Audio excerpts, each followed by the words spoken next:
Bonjour, professeur Christian Perronne. Bonjour. Je suis ravie de vous accueillir sur Tribune Libre. Vous êtes infectiologue réputé, ancien chef de service en centre hospitalo-universitaire, on dit CHU. Vous êtes professeur de maladies infectieuses et tropicales. Vous êtes ex-président de la recherche sur la maladie de Lyme. À partir de 2009, vous avez été vice-président du groupe European Advisory Group of Experts on Immunization, qui conseille la politique vaccinale européenne de l'OMS, groupe que vous avez quitté en 2016. Vous avez réalisé récemment une série d'entretiens passionnants avec Stéphane Chatry, que l'on peut retrouver dans cet ouvrage qui s'intitule « Le réveil 4 ans après », qui est publié aux éditions Guy Trédaniel, disponible très prochainement, à savoir le 6 juin 2024. Est-ce que c'est bien ça? Oui, tout à fait, oui. Donc c'est mon 4e livre depuis le début du Covid. Là, il sera un petit peu plus personnel que les autres parce qu'on m'a demandé de me livrer un petit peu pour savoir qui j'étais. Alors j'étais un peu réticent, mais finalement, en le relisant, je me dis, bon, ça donne une image un peu de bon, d'où venaient ces forces qui m'ont permis de résister. Donc, Très intéressant. Et d'ailleurs, 4 ans après, le réveil notamment sur les effets de ces produits expérimentaux a eu lieu partiellement, peut-on dire, au moins auprès de cette partie de la population qui a été touchée par des effets secondaires plus ou moins graves. Ces effets en question, qu'est-ce qu'on peut en dire aujourd'hui et peut-on craindre ces effets à moyen et long terme? Alors, moi déjà, ce qui m'avait beaucoup choqué, moi qui ai travaillé dans le vaccin, j'ai même présidé le comité technique des vaccinations en France pendant plusieurs années, après vice-président à l'OMS pour l'Europe. Donc le vaccin, je connais par cœur. Quand on développe un nouveau vaccin, c'est minimum 10 ans de recherche avant qu'il soit autorisé chez l'homme. Et même par exemple, même s'il est autorisé chez l'homme, pour inoculer une femme enceinte avec un nouveau vaccin, c'est 20 ans. Et par exemple, le vaccin pour la coqueluche, qui est un vaccin très efficace, mais il y avait une ancienne formulation qui était un petit peu moins bien tolérée parce que, mais qui était utilisée depuis les années 60. Quand il y a déjà assez longtemps, maintenant plus de 20 ans, on a fait la nouvelle formulation d'un vaccin mieux toléré, un petit peu moins efficace mais mieux toléré. Il a fallu attendre 20 ans pour qu'on puisse l'inoculer à une femme enceinte.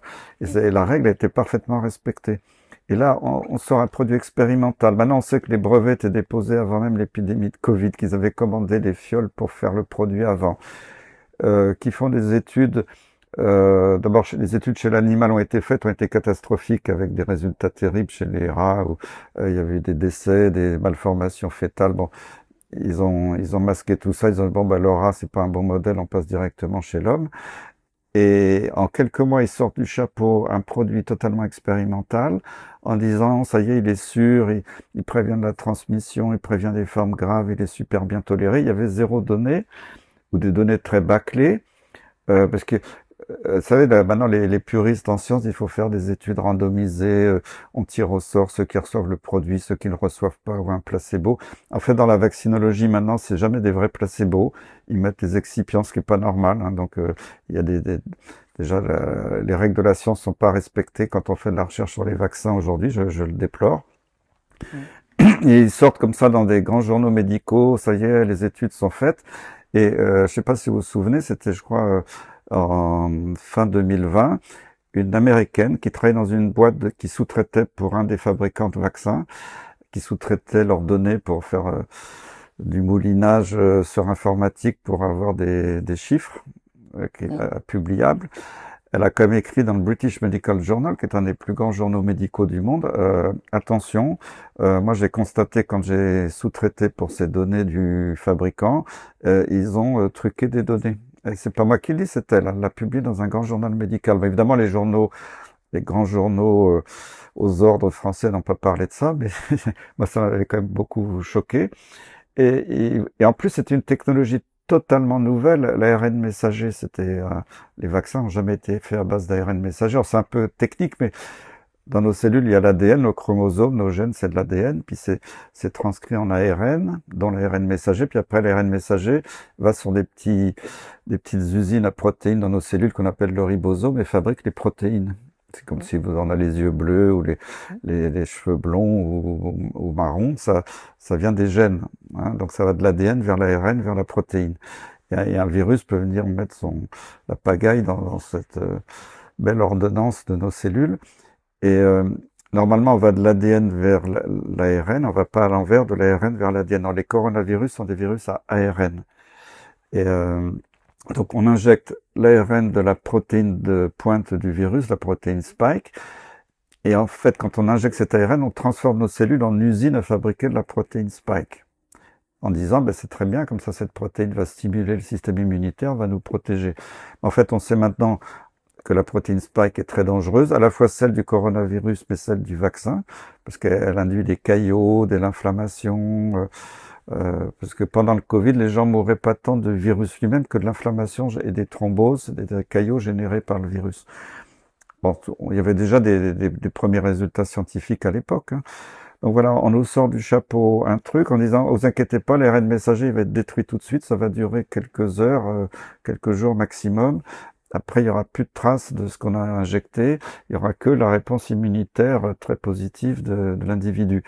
En fait, on sait maintenant que on peut retrouver les dégâts du vaccin quelquefois des mois après, parce que chez certaines personnes, pas chez tous, l'ARN peut se transcrire à l'envers en ADN. On a les gènes pour ça dans nos cellules. Je l'avais dit d'ailleurs dans une lettre publique dès fin 2020. Attention, on joue aux apprentis sorciers. Normalement, on va de l'ADN vers l'ARN, mais de temps en temps, ça peut aller dans l'autre sens. C'est grâce à une enzyme, la rétrotranscriptase? Oui, c'est la transcriptase inverse ou reverse transcriptase en anglais, oui. Le meilleur exemple, c'est le virus du sida. Parce que le virus du sida, c'est un virus à ARN, mais il marche à l'envers, donc c'est un rétrovirus, c'est pour ça qu'on l'appelle comme ça. Et la copie du virus ADN se rentre dans le chromosome de la personne infectée. C'est pour ça que les personnes qui sont porteuses du VIH, du virus du sida, ne s'en débarrassent jamais. À part 3 exceptions internationales tout à fait rarissimes. Et ils peuvent vivre normalement parce qu'on a des médicaments maintenant capables d'inhiber le virus ad vitam, aeternam, mais le virus, il est toujours là. Les gens sont toujours potentiellement contagieux s'ils arrêtent le traitement. Donc, on ne guérit pas du VIH. Mais on disait, il y a que le sida qui marche à l'envers. Non, parce que 20% de nos gènes dérivent de rétrovirus animaux que les cellules humaines ont incorporés il y a des millions d'années. Et les gens ne le savent pas. Moi, je le savais parce que j'avais suivi les cours de virologie de l'Institut Pasteur quand j'étais plus jeune. Et quand j'ai vu qu'il sortait comme ça un virus ARN, j'ai dit, mais vous êtes des apprentis sorciers. C'est évident que chez certaines personnes, ça va coder à l'envers, parce qu'on a les gènes en nous pour coder à l'envers. Même si la plupart du temps, ces gènes dorment et servent à rien, mais on sait qu'ils sont là. Alors, je me suis fait insulter par les fact-checkers à l'époque. Ça, c'est normal. C'est une fierté pour moi quand ils m'insultent. Et après, ça a été confirmé dans des publications scientifiques de très haut niveau qu'effectivement, on peut trouver la copie ADN de l'ARN du vaccin dans les cellules humaines. Donc voilà, j'avais encore une fois raison. Maintenant, je commence à avoir l'habitude. Mais j'avais dit ça dès fin 2020, avant qu'ils lancent la campagne. Et après, quand...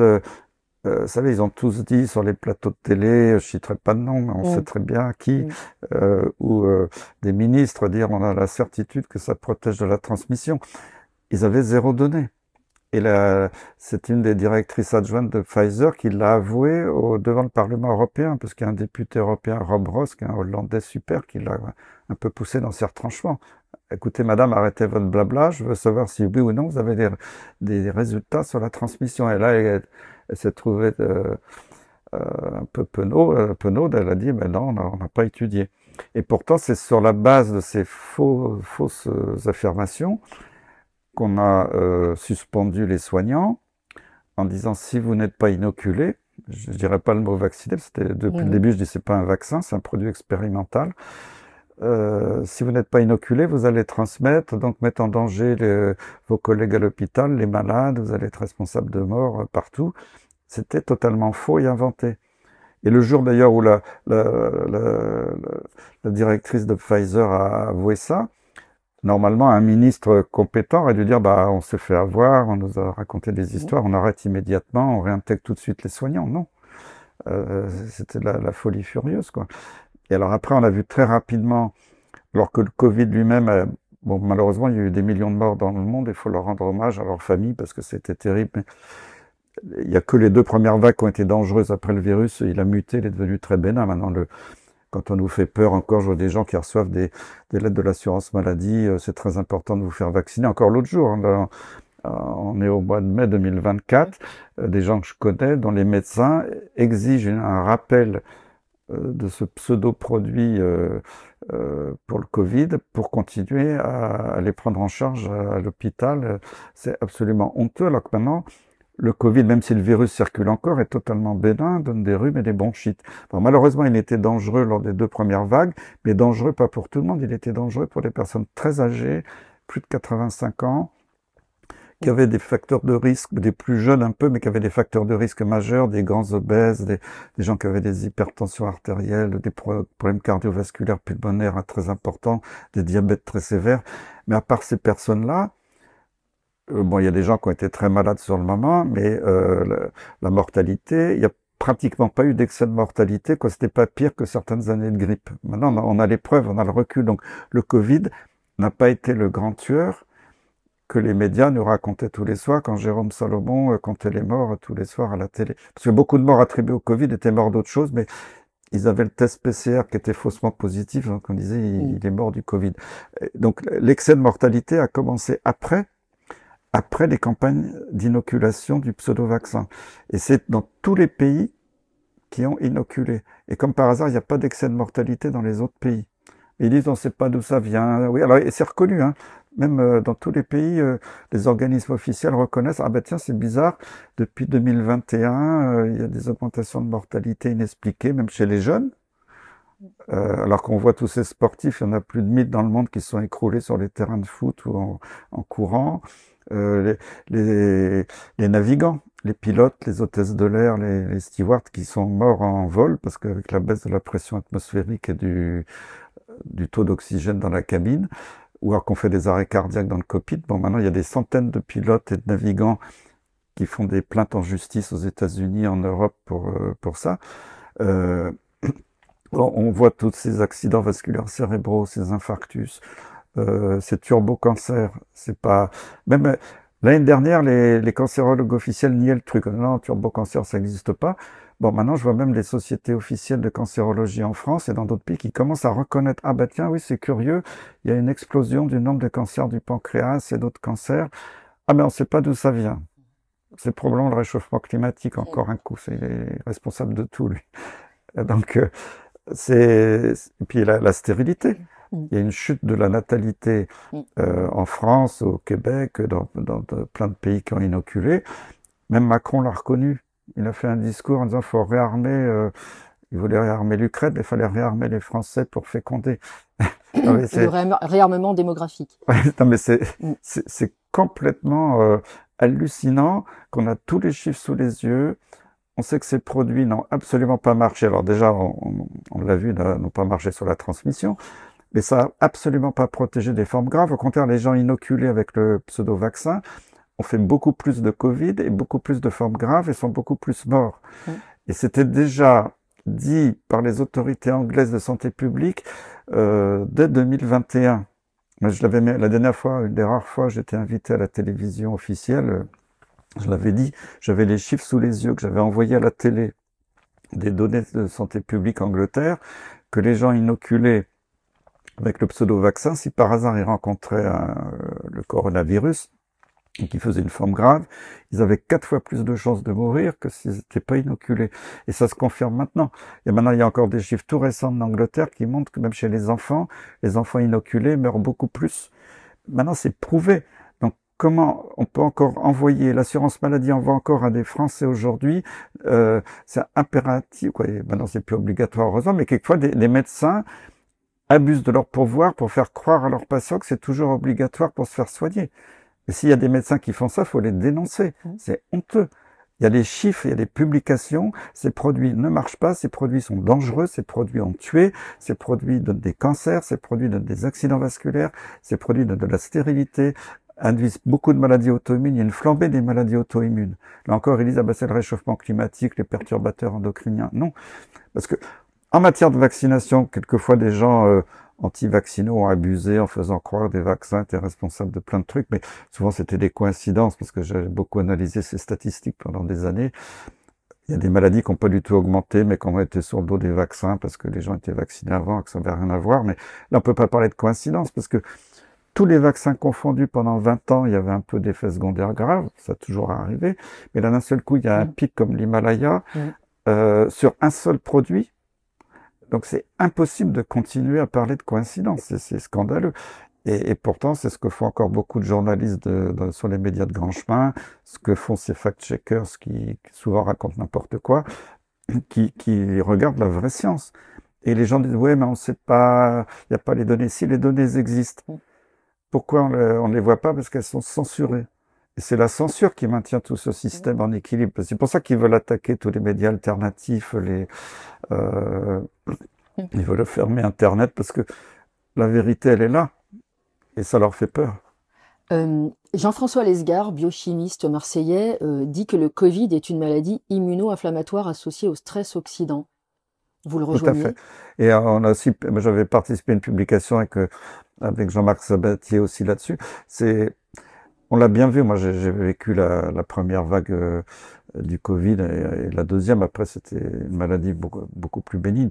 Les formes sévères, il y avait une multiplication du virus au tout début, les 3 premiers jours, disons, un peu comme dans la grippe, quoi. Alors là, il y a vraiment une multiplication virale, mais après, le virus, c'est plus lui qui cause. Le virus induit une chaîne inflammatoire. Alors, je ne vais pas rentrer dans tous les détails techniques de la physiologie, on explique parfaitement la cascade inflammatoire déclenchée par le virus.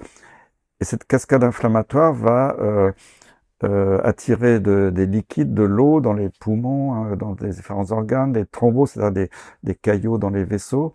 Et les gens, quand ils mouraient du Covid, mouraient plus d'asphyxie par l'inflammation du poumon que à cause du virus lui-même. Et c'est pour ça que les médicaments qui marchent super bien dans le Covid, comme l'hydroxychloroquine, l'ivermectine, et même à titre préventif, la vitamine D, etc., parce que maintenant c'est archi prouvé, il faut aussi arrêter de dire que l'hydroxychloroquine ne marche pas, c'est un scandale total, il y a toutes les données scientifiques solides pour prouver que ça marche. Ça ne marchait bien que si on le donnait tôt, dès le début. Si on le donne au bout d'une semaine, quand les gens sont en train d'asphyxier avant de passer en réanimation, parce qu'il y a des études qui ont évalué ça, ça ne marche pas. Alors, ils osaient dire, vous voyez, l'hydroxychloroquine ne marche pas, mais si on la donne à quelqu'un, parce que n'oubliez pas que le ministre et le gouvernement à l'époque disaient aux gens, surtout n'appelez pas votre médecin, ils disaient au médecin, n'allez pas voir les gens à domicile, attendez tranquillement chez vous, prenez du Doliprane, et si vous asphyxiez, vous appelez le centre 15. Bon. C'est terrible. Et puis quand ils arrivaient à l'hôpital, on leur disait non, mais il faut pas les traiter, faut leur donner un peu de cortisone, et puis même les antibiotiques étaient même pas totalement interdits, mais quasiment déconseillés. Ce qui est scandaleux, parce que quand on a une pneumonie, un antibiotique est obligatoire. J'ai présidé des recommandations pour l'agence du médicament quand elle faisait des recommandations à l'époque. Pour un médecin, c'est une faute médicale grave de ne pas donner un antibiotique devant une pneumonie, même s'il y a une suspicion que la pneumonie soit virale. Normalement, un antibiotique ne marche pas sur le virus, mais il y a des surinfections bactériennes. Vous pensez à l'azithromycin ou... Oui, par exemple, à l'azithromycine ou d'autres antibiotiques. Donc, c'était impératif pour un médecin, s'il respecte, je sais pas, toutes les recommandations de base de l'infection respiratoire, de donner un antibiotique. Et pourtant, Olivier Véran dit, il faut surtout pas donner d'azithromycine. Donc, je sais bien qu'il était neurologue, maintenant il fait de la médecine esthétique, mais quand même, il devrait quand même connaître le minimum basique en antibiothérapie. Et là, il ne faut pas me donner des leçons, parce que je connais ça par cœur. J'étais président des commissions qui ont fait ces recommandations à l'époque. Voilà, donc on n'a pas soigné les gens. Et c'est pour ça que j'avais dit dès le mois de juin 2020 que les autorités avaient 25 000 morts sur la conscience. Et maintenant, quand on regarde les chiffres, analysés par d'autres personnes, des scientifiques rigoureux, on arrive à plus de 90 000 morts qui auraient pu être évitées si on avait traité. Déclaré. C'est pour ça qu'ils ont très peur des chiffres de l'IHU, parce que l'IHU, déjà, quand Raoult a publié sur les 25 premiers malades, c'était plié, c'était démontré, parce que c'était sur la charge virale.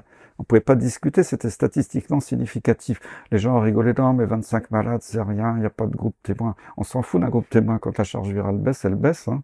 Les premiers malades des pneumonies à pneumocoque quand la pénicilline est arrivée, parce que les pneumonies à pneumocoque, ça pouvait être 30% de mortalité dans les années 50. Quand la pénicilline est arrivée, ils ont traité 10-15 malades, 100% de guérison. Ils n'ont pas fait d'études randomisées contre placebo pour dire qu'il faut donner la pénicilline à tous les gens qui ont une pneumonie à pneumocoque. Mais c'est se foutre de la gueule du monde, ces études randomisées contre placebo, quand il y a un résultat supérieur à 80%. Là, après, quand Raoult publie sa cohorte de plus de 30 000 malades, il montre que ça marche super bien, l'hydroxychloroquine et l'azithromycine. On dit que c'est une étude frauduleuse qui n'a pas été déclarée. C'est faux. On a la preuve que les hôpitaux de Marseille avaient fait une lettre autorisant Raoult à analyser sa base de données. Et la meilleure preuve, c'est quand on a déclaré ça, et c'est que François a fait un article là-dessus. Comme par hasard, l'assistance publique de Marseille, quelques jours après, a écrit une lettre à Raoult. Maintenant, on vous retire l'agrément. Ça veut dire que l'agrément, il existait. Donc, il y a eu encore des mensonges terribles. Et pour moi, l'étude de Raoult, c'était un suivi de cohorte tout à fait légal, déclaré. Ils avaient le droit de publier leur expérience, c'était même indispensable. Et pour moi, la plus grande étude sauvage jamais faite sur l'humanité, ça a été l'injection expérimentale d'un produit sans aucun recul, sans aucun consentement éclairé, avec des obligations totalement illégales. Parce que je rappelle que dans les traités internationaux, il est interdit d'administrer un produit expérimental sans un consentement éclairé de la personne. Or là, on a obligé les gens dans des zéro consentement. Donc même les médecins aujourd'hui, en plus je ne leur reproche pas, ils ont une telle pression, mais honnêtement, même un généraliste qui a inoculé un produit sans avoir fait signer un consentement éclairé, normalement il est sous le coup de la loi. Il devrait être condamné. Mais là, ça venait des autorités qui leur avaient donné l'ordre. Mais c'est même dans le code de Nuremberg, c'est écrit. Donc, un jour, les vrais responsables seront mis en examen pour complicité de crimes contre l'humanité. Et les médias qui ont relayé toutes ces sornettes seront aussi mis en examen. C'est pour ça qu'ils ont peur aujourd'hui, qu'ils veulent diaboliser Raoult, parce qu'il y a les preuves scientifiques qu'ils ont menti. Et je sais qu'ils ont vraiment la trouille en ce moment, parce que comme tout sort dans le monde entier, en France, les médias sont sous contrôle, c'est terrible, mais il y a des médias dans certains pays européens qui commencent à parler, en Angleterre, en Allemagne, dans d'autres pays. Il y a des juges aussi aux États-Unis qui commencent à mettre leur grain de sel et commencent à entamer des procédures assez sérieuses. Et ça, c'est génial parce que tout va sortir. Vous savez que certaines personnes remettent en question l'existence des virus. Est-il plus difficile d'isoler et d'observer un virus que, par exemple, d'observer une bactérie? Oui, non, mais ça, c'est des sornettes qu'on entend tout le temps quand il y a des crises. Bien sûr que les virus existent, les bactéries existent. On en a plein de tubes digestifs, des bactéries, des virus. On les a isolés. Moi, j'ai suivi des cours de bactériologie, de virologie de l'Institut Pasteur. Vous en avez observé on peut les cultiver, les voir au microscope, développer des anticorps.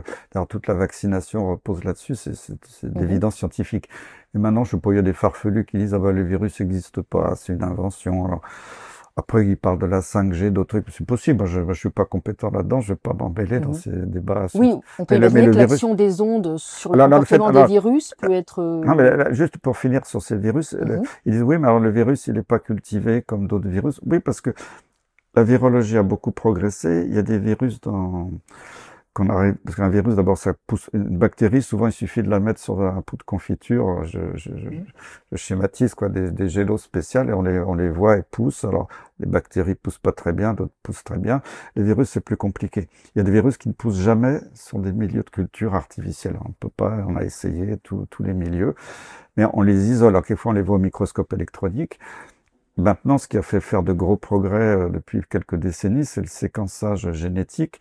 Donc maintenant, on peut séquencer tout l'ADN ou l'ARN d'un virus de façon presque exhaustive. Alors pas toujours, quelquefois il y a des morceaux qui manquent dans le séquençage, mais c'est comme ça qu'on connaît très bien maintenant les séquences du SARS-CoV-2, qui est le virus du Covid-19, qu'on a pu montrer qu'il y avait des insertions qui n'étaient pas naturelles. Donc on a pu prouver que c'était des virus trafiqués artificiellement. Maintenant, on peut plus nier l'évidence parce qu'on sait qu'il y a des séquences qui sont impossibles qu'elles soient naturelles. Donc, mais Donc la séquence du virus, elle existe. Donc que des gens continuent. Mais quelquefois, oui, j'étais agressé dans des réunions publiques. Mais alors, professeur Perron, vous continuez à croire au virus, ha ha ha. Oui, j'y crois. Mais c'est ça. Bon, c'est pas grave. Mais souvent, quand il y a des polémiques, il y a toujours des gens un peu farfelus qui essaient et ça brouille les cartes parce qu'après les gens ne croient plus rien. Oui, le virus existe. Oui, il peut développer les anticorps, mais qui là ne sont pas protecteurs. Mhm. Concernant l'obligation des 11 vaccins pédiatriques, vous estimiez en 2007-2008 qu'il n'était pas prudent de vacciner de façon obligatoire contre les méningocoques et pneumocoques en raison du phénomène bien connu de pression de sélection. C'est-à-dire, par exemple, après 4 ans de vaccination avec Prevnar 7, il y a eu une telle pression de sélection sur les 7 fameuses souches les plus fréquentes en Amérique du Nord que d'autres souches sont devenues dominantes. Qu'est-ce que vous en diriez aujourd'hui? C'est intéressant, c'est important comme sujet, pour tous les parents notamment. C'est vrai que moi, quand j'étais plus jeune, moi j'ai présidé des groupes sur la vaccination, donc on était bien impliqués là-dedans. Il y avait 4 vaccins obligatoires: diphtérie, tétanos, polio et coqueluche. Pas coqueluche, je veux dire BCG pour la tuberculose. Donc DTP et tuberculose.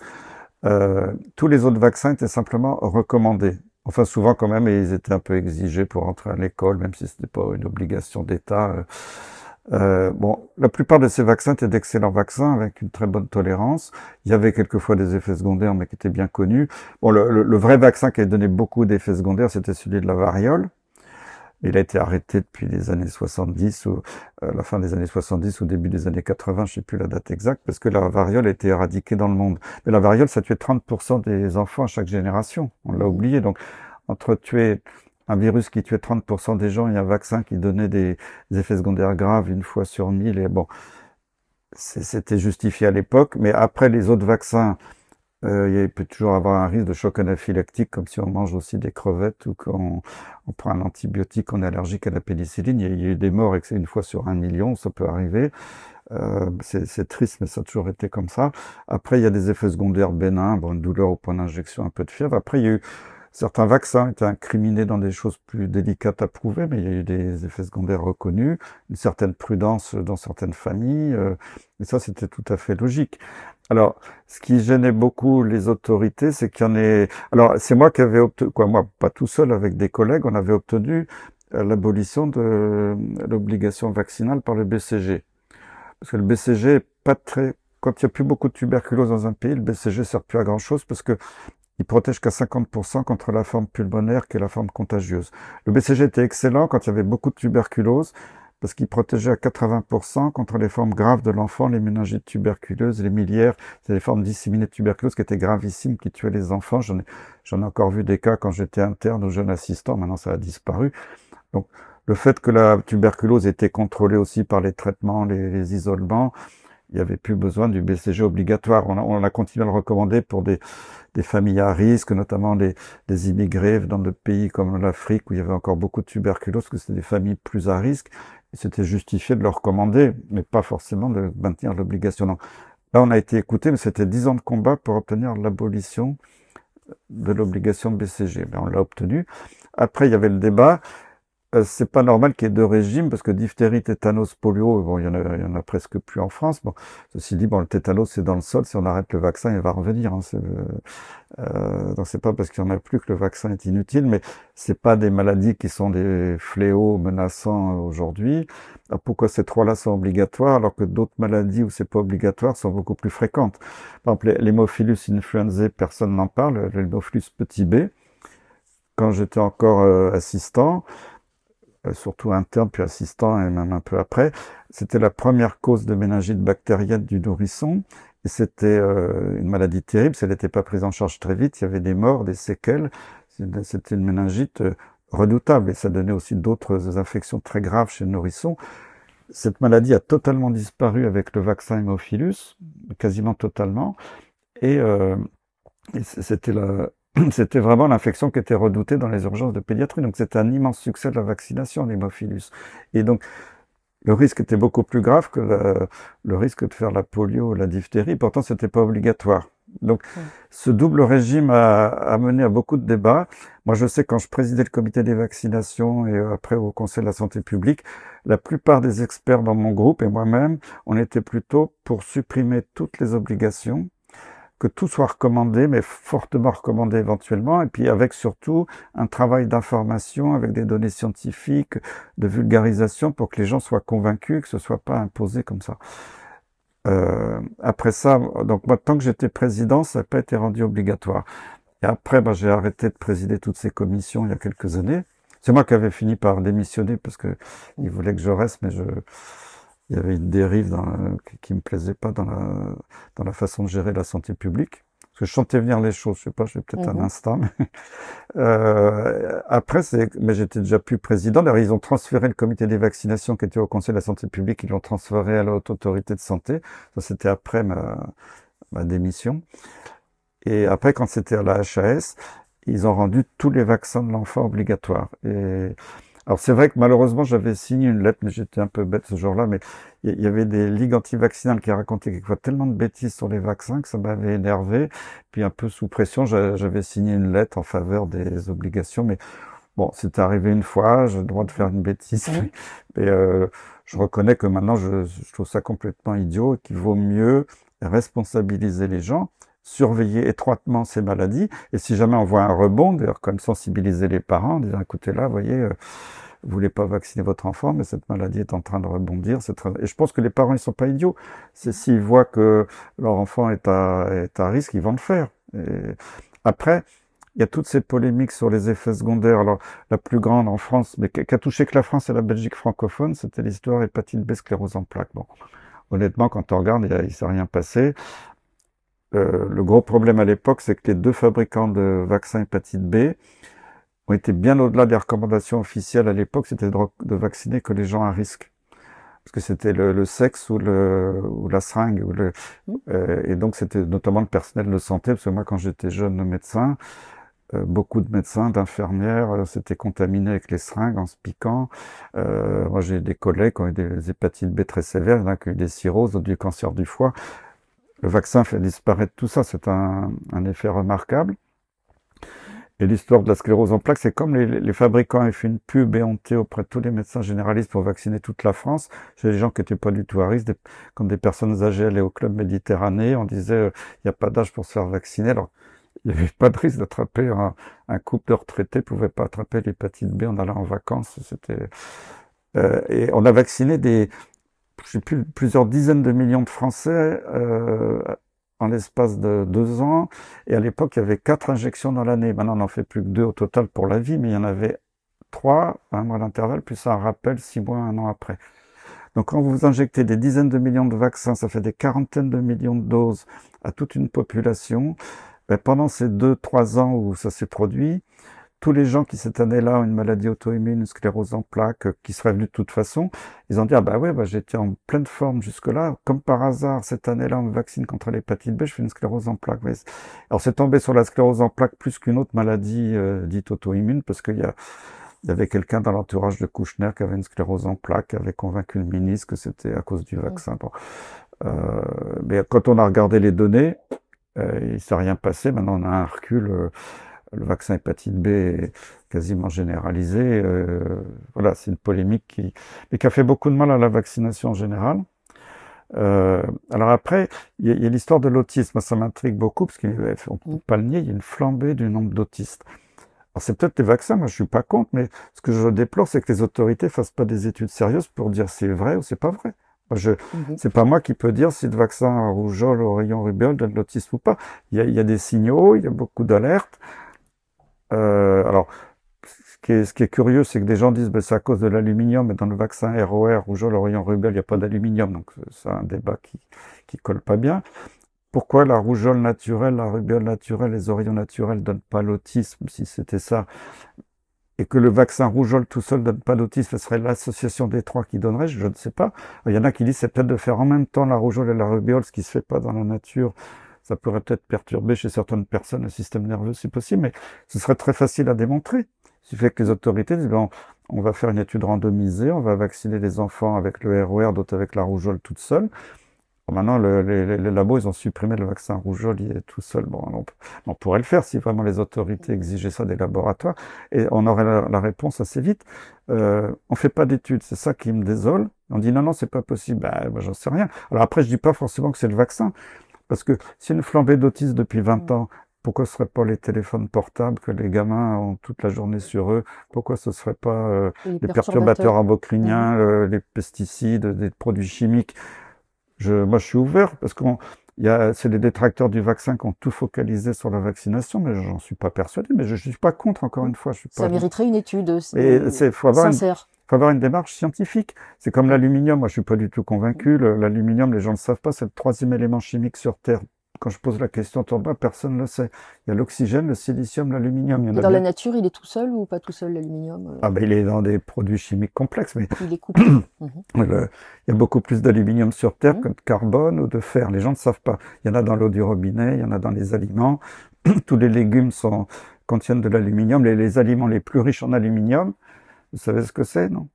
Ben, c'est le thé, le cacao, qui sont des produits dangereux bien connus. Le chocolat, donc. Oui, le thé, le cacao sont les produits naturels. Je suis une grande amatrice. Les plus riches en aluminium. Donc, et c'est pas à cause de l'enveloppe en aluminium de la tablette, c'est vraiment dans la fève de cacao. Mais c'est naturel. L'aluminium est un produit naturel. Alors, quand on en donne quelques microgrammes toute une vie dans des vaccins, qu'on dit que c'est la cause de tous les trucs, et même les études de Gerhard disent, c'est pas convaincant. Bon, mais après, je suis pas contre, mais on pourrait le démontrer, demander aux fabricants de vaccins, de revenir au calcium, parce qu'avant, l'Institut Pasteur utilisait le calcium comme adjuvant et pas l'aluminium. Et comme Mérieux travaillait avec des brevets américains, et que les Américains travaillaient avec l'aluminium, on a supprimé le calcium pour des raisons de marketing. Et puis l'aluminium, c'est vrai, in vitro est un peu plus efficace que le calcium, mais le calcium, il marchait. On a quand même vacciné une génération entière de Français avec le calcium. Et ça avait quand même marché. Donc, c'est plus des problèmes de business maintenant. Les labos disent on va pas s'amuser à refaire des études, ça coûte trop cher, et préfèrent dire non, il n'y a pas de problème. Mais moi encore, je suis pas ni pro ni anti-aluminium. Je dis que pour l'instant, les données scientifiques sur l'aluminium sont pas du tout convaincantes. Mais je serais à la place des autorités, j'exigerais qu'il y ait des études, voir qu'on revienne au calcium, puisque ça marchait, ça supprimerait les polémiques, et puis voilà. Alors après, quand vous parliez du Prevnar, le vaccin pneumocoque, il y a des vaccins comme ça, Prevnar ou le Gardasil pour le papillomavirus qui donne le cancer du col. C'est des vaccins, mais c'est toujours été dit comme ça, qui marchent pas sur 100% des souches, parce que là, ce sont pour le coup pour le Prevnar, c'est une bactérie, le pneumocoque, pour le Gardasil, c'est un virus, mais ce sont des microbes qui ont beaucoup de sérotypes, de variants différents. Pour le Gardasil, certains donnent plus le cancer que d'autres. Pour le pneumocoque, il y avait quelques sérotypes prédominants dans les poumons des enfants, dans les otites, etc. Donc, comme on peut pas faire un vaccin contre les 100 pneumocoques qu'il y a dans la circulation, ils avaient ciblé d'abord sur 7, puis après 13, et puis... Mais c'est vrai que quand on vaccine sur les 7 les plus dangereux, au bout de quelques années, ces 7-là sont en voie de disparition, ils sont remplacés par d'autres qui viennent prendre la nature horreur du vide. Donc, d'ailleurs, moi je l'avais dit, le Prevnar, c'était pas un vaccin qui m'emballait, mais c'est vrai qu'à l'époque, il y avait des études qui montraient que ça avait fait chuter la mortalité par méningite des nourrissons. C'était quand même utile, mais j'avais toujours dit attention parce qu'il va y avoir ce phénomène de remplacement. C'est d'ailleurs pour ça que on est passé de 7 à 13, le Gardasil aussi, on a augmenté le nombre de souches. Ça, c'est normal que les laboratoires s'adaptent. Et ce sont des vaccins qui n'auront jamais 100% d'efficacité. Mais ça, c'est de fait de leur conception. Mais normalement, moi, je sais pas comment est-ce qu'il y a écrit dans les boîtes de Prevnar ou de Gardasil maintenant sur les notices. Mais moi, quand j'étais président des comités, on avait exigé que ce soit écrit en toutes lettres dans les notices, même pour les parents quand ils lisent la notice. Attention, ça ne prévient pas contre toutes les souches. Et par exemple, pour le Gardasil, attention, ça ne dispense pas de faire le dépistage du col de l'utérus, qui doit rester prioritaire. Le vaccin n'est qu'un complément pour réduire le risque. Et on peut pas se sentir totalement protégé si on fait pas le test de dépistage régulièrement. Ça, c'est important parce que le vaccin, c'est une des méthodes de prévention parmi d'autres, mais il y a la tuberculose avait réduit, grâce à l'amélioration de l'habitat, surtout l'isolement des malades. À l'époque, il n'y avait pas d'antituberculeux avant la Deuxième Guerre mondiale, mais dans les années 50, ça s'est démocratisé. Mais avant, les jeunes qui avaient une tuberculose pulmonaire contagieuse, comme on pouvait voir le bacille au microscope dans les crachats, on disait, bah, lui, il est contagieux, on va l'envoyer à la montagne. Donc, on le sortait de sa famille, de son travail. Alors, et les malchanceux qui mouraient à la montagne, il y en avait qui s'en tiraient, il y en avait qui guérissaient. C'était pas une guérison définitive parce que la bactérie était toujours là, mais qui était plus contagieux après quelques mois, quelques années. Ils pouvaient revenir dans la société. Mais cet isolement des malades a permis de faire chuter la contamination. Et puis il y a eu l'amélioration peut-être de l'hygiène, de l'alimentation. Là, on sait que la vitamine D, la vitamine A, c'est très important pour prévenir la tuberculose. À l'époque, plus de gens étaient carencés. Donc, il y a eu d'autres facteurs que le BCG n'a été qu'un complément. Bien entendu que c'est pas le BCG qui va éliminer la tuberculose. C'est pour ça que quelquefois les anti-vax sont extrémistes. Personne n'a jamais dit que le vaccin c'était la seule solution. Mais pourtant, maintenant même qu'ils remettent en cause que le vaccin variole a éradiqué la variole. La preuve, elle est formelle. Après, on cite des études un peu bidons où, en fin d'épidémie, une ville en Angleterre aurait isolé ses malades plutôt que de les vacciner. Ils ont réussi à éradiquer localement la variole. Oui, parce qu'on était en fin d'épidémie. Il restait que quelques cas, quelques petits foyers dans la ville. On pouvait les isoler facilement. 20 ans avant, quand la variole ait touché toutes les familles anglaises, on aurait eu cette stratégie d'isolement, ça aurait jamais marché. Mais les gens prennent un petit bout d'une étude et disent, voyez, on a la preuve que le vaccin variole servait à rien. Si le vaccin variole a été merveilleux parce qu'il a éradiqué cette maladie. Je rappelle qu'elle tué 30% des gens, et même les Amérindiens, elle les tué à 80%. C'est comme ça d'ailleurs que les Anglais ont éliminé une part des Indiens quand il y a eu la conquête de l'Amérique. Donc, les gens oublient un petit peu tout ça. Donc, par rapport au Prevnar 13 et au vaccin méningocoque, vous diriez peut-être une chose un peu différente aujourd'hui que par rapport à votre position de 2018? Après, j'ai pas resuivi les données statistiques de l'évolution des maladies par rapport aux périodes de lancement du vaccin.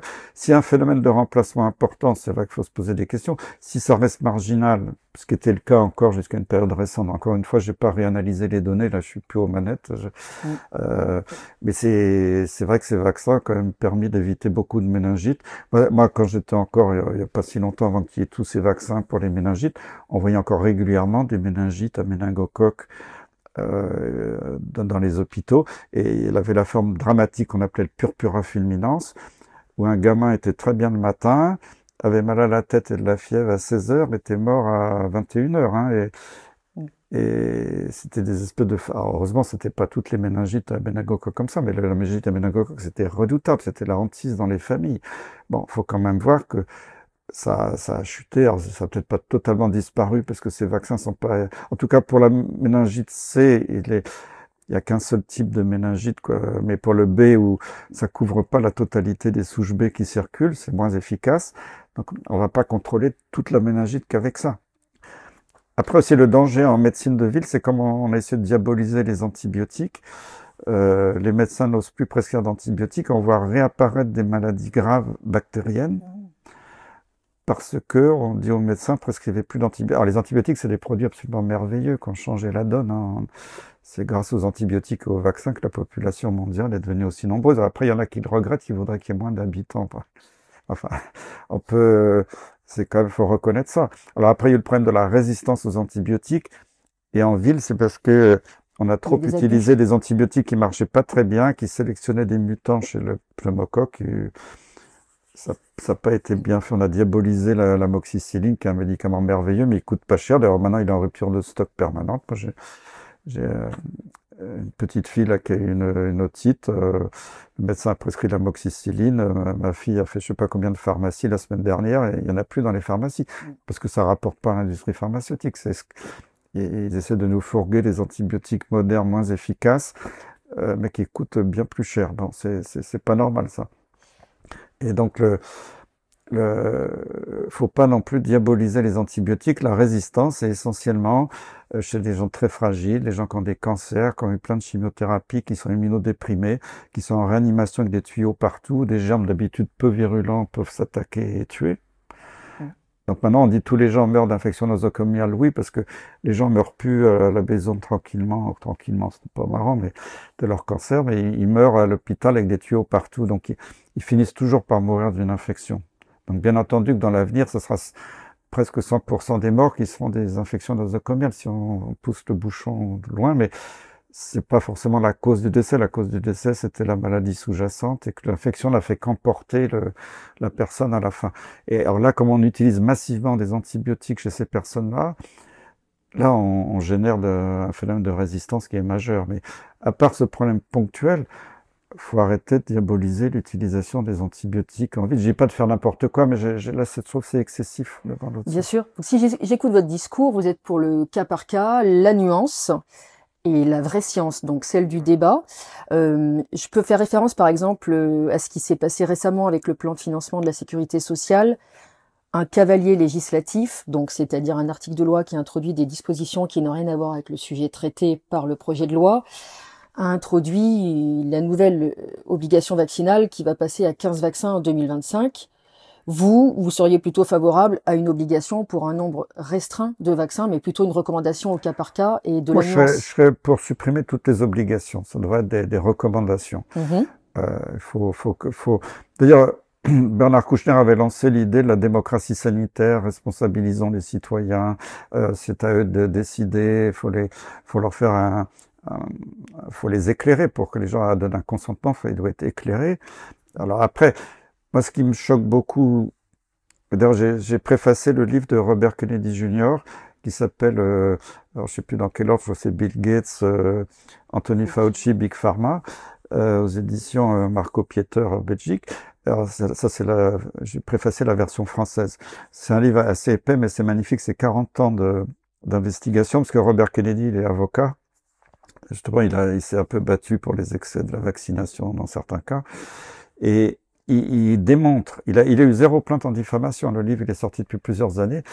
Il démontre que l'industrie pharmaceutique a passé son temps à faire des études frauduleuses en Afrique. Alors, c'était pas forcément sur le vaccin, mais il y a aussi dans le sida, à faire des études où ils cachaient les morts sous le tapis. C'était couvert par même des présidents des États-Unis qui n'en veulent pas avoir une mauvaise image en Afrique, donc on n'en parle pas. Tout ça, il le dit. Il n'a jamais eu un seul ennui. Et il dit, il montre toutes les dérives dans la recherche sur les vaccins faites par l'industrie, où c'est pas des vrais placebos, c'est pas conduit comme il faut. On interrompt. Par exemple, il faut une étude, ça a été fait aussi pour le Covid. Au début, ils randomisent bien, on tire au sort ceux qui reçoivent le vaccin, ceux qui reçoivent pas. Puis au bout de quelques semaines, alors qu'on a à peine eu le temps d'évaluer si ça marchait, soi-disant pour faire bénéficier tout le monde du vaccin, on vaccine tout le monde comme s'il n'y a plus de groupe témoin. Donc on peut pas voir si 2 ans après, il y a plus d'ennuis à cause du vaccin dans un groupe. Et puis comme on met jamais de placebo, on met l'excipient. S'il y a des effets secondaires liés à l'excipient, on ne le voit pas parce qu'il y a les mêmes taux dans les 2 groupes. Donc tout ça, c'est je dirais entre guillemets, pardonnez-moi l'expression, c'est du foutage de gueule parce que c'est pas de la vraie science. Et pourtant, on va nous dire, regardez, là, c'est la vraie science, c'est publié dans le plus grand journal médical mondial. Mais quand quelque chose est publié dans les plus grands journaux médicaux, maintenant, je me méfie. Quand les rédacteurs en chef eux-mêmes de ces journaux ont dit que la moitié des études publiées étaient frauduleuses, c'est pas moi qui l'ai dit, hein. C'est le rédacteur en chef du Lancet qui le dit. Il a continué d'ailleurs, ce qui m'a étonné, lui, il est un peu curieux parce que il a écrit ses pamphlets contre son propre journal plusieurs années avant le Covid. Et quand il y a eu le Covid, il était toujours en place, il aurait au moins pu avoir la décence de démissionner. Il a continué à publier des études frauduleuses. C'est quand même bizarre, alors que les rédacteurs en chef du New England Journal of Medicine, il y en a plusieurs qui ont démissionné. Il y en avait une qui était, j'ai oublié son nom, mais qui a même fait un pamphlet dans le New York Times pour dire mon journal est pourri. Au moins, elle a démissionné. Et d'ailleurs, j'avais apprécié, parce que quand c'est le début du Covid, elle avait reparlé publiquement, donc plusieurs années après, en disant attention, tout ce qui est publié dans ces grands journaux, une bonne partie des données sont fausses. Donc c'est les rédacteurs en chef de ces grands journaux qui disent on est totalement infiltré par l'industrie pharmaceutique, qui sont payés. Moi j'ai participé en tant qu'investigateur principal à des études sur l'hépatite C ou sur... Bon, alors, ces études sont toujours sponsorisées par l'industrie pharmaceutique parce que là, malheureusement en France, la recherche publique donne très peu d'argent pour la recherche. Alors, c'est très ciblé. Bon. Donc, mais alors, avant même que l'étude soit publiée et même démarrée, 1 an avant, moi je l'ai vu, le laboratoire pharmaceutique négocie avec le grand journal Lancet, New England Journal of Medicine, en disant si jamais notre molécule marche, bon, souvent ils s'arrangent pour qu'elle marche, ils ont déjà préacheté la publication dans la revue. Moi j'étais témoin de ça, donc j'ai plus confiance dans toutes ces recherches, parce que moi je l'ai vu, et puis même j'ai soigné des anciens de l'industrie pharmaceutique qui m'ont raconté, vous savez, Monsieur Perron, il y en a, il m'avait dit, il est retraité maintenant depuis longtemps, j'ai passé ma vie à truquer les données pour mon laboratoire, parce qu'il faut, pour avoir l'AMM, faire l'autorisation de mise sur le marché, il faut avoir une différence très significative entre le groupe du nouveau médicament et le placebo ou l'ancien médicament. Puis comme souvent les études sont pas très concluantes, ben, par exemple, parce que quand on fait une étude randomisée, c'est idiot ces études randomisées quand on fait ça sur des populations entières, parce que une population est très hétérogène. Il y a des gens chez qui effectivement le produit testé va être super, va les guérir à 90%. Chez d'autres, ça va pas marcher parce qu'ils ont un autre terrain génétique, parce qu'ils ont d'autres facteurs, d'autres comorbidités. Chez d'autres, ça va marcher moyennement. Donc, on fait une espèce de moyenne. Puis finalement, on s'aperçoit que la différence par rapport aux témoins est pas terrible. Donc, si on supprime le sous-groupe qui marche pas, alors on bidouille un petit peu, ça se voit pas dans les résultats finaux. On le supprime de l'ordinateur, même s'il y a un audit 5 ans après, toutes les données ont disparu. Mais ça, je le sais, c'est des gens de l'industrie de plusieurs labos qui me l'ont dit de façon un peu confidentielle, mais je vais pas trahir des noms, mais je sais que ça existe. Ils le savent tous dans l'industrie que ça se fait comme ça. Même les autorités le savent. Puis après, il y a la corruption dans les agences d'évaluation. Et puis quand on voit que l'agence du médicament française, européenne, la FDA aux États-Unis, partout, ils sont payés, alors je sais pas le chiffre exact, mais c'est au moins plus du 3/4, c'est payé par les cotisations de l'industrie. Donc, si les cocos qui sont responsables de ces commissions sont pas bien gentils avec l'industrie, ben on s'arrange pour les virer et mettre des gens quand même plus sympas pour l'industrie. Ah, mais moi, ça m'a choqué quand on voyait que ce soit sur le Remdesivir, que ce soit sur qui marchait pas, qui était un produit dangereux. Moi, dès le début, quand c'était utilisé à Paris, j'avais des copains réanimateurs au téléphone. Ils m'ont dit attention, c'est un produit dangereux. On a la moitié de nos malades qui sont en insuffisance rénale. Il y en a plusieurs. C'est toxique pour les reins. Oui, et le foie aussi. Et le foie. Et le foie, c'était caché dans le rapport du Haut Conseil. On avait obtenu par la Commission d'accès aux documents administratifs la version non caviardée en clair. Et le gouvernement savait que c'était toxique pour le foie et pourtant Olivier Véran continue à faire la promotion. Donc, comment ces produits, on peut avoir des AMM accélérés, comme ces pseudo-vaccins, donc on n'avait pas les données, qui truquent les études. Même Anthony Fauci a lancé aux États-Unis une grande étude randomisée, Remdesivir contre placebo, pour montrer que le Remdesivir était génial. Bon. Arrivé à la moitié de l'étude, il fait une analyse intermédiaire, il voit que ça n'a aucun impact sur la mortalité. Je pense que peut-être qu'il commençait à voir l'inverse. Qu'est-ce qu'il fait? Oh ben finalement, la mortalité, ça n'a pas grand intérêt. On change le critère d'évaluation principal, ce qui est totalement interdit quand on fait une étude, normalement, mais ça les gênait pas. Et il dit, on va évaluer la durée de l'hospitalisation. Puis ils sont débrouillés dans les chiffres pour que ça raccourcisse de 2 jours la durée d'hospitalisation dont tout le monde se fout. Et ils ont eu l'AMM en ce qu'on appelle en fast track, par une procédure ultra rapide, aux États-Unis, en Europe et puis en France, pour un produit qui coûtait 2000 € le traitement au lieu de quelques euros pour l'hydroxychloroquine. Un produit toxique qui n'a jamais montré son efficacité, qui avait déjà pas marché dans Ebola. C'était un produit qui venait de l'industrie nucléaire, qui était un agent mutagène, c'était pas un produit antiviral. Hein. Donc il est vanté par des VRP de Gilead? Oui, mais même Didier Raoult le raconte, c'est très amusant. La première fois, il était invité au conseil scientifique à l'Élysée, Macron était là au début du Covid. Et comme par hasard, qu'est-ce qu'il faisait là? Comité soi-disant indépendant, sans conflit d'intérêt. Il y avait le PDG de Gilead France qui était là. C'est Raoult qui le raconte, il avait mis sur la table devant Macron des boîtes de Remdesivir en disant voilà, on a le traitement miracle. Et moi, j'ai des collègues, je ne citerai pas de nom aussi, infectiologues même à l'Institut Pasteur, qui faisaient la promotion du Remdesivir à la télé en mars 2020.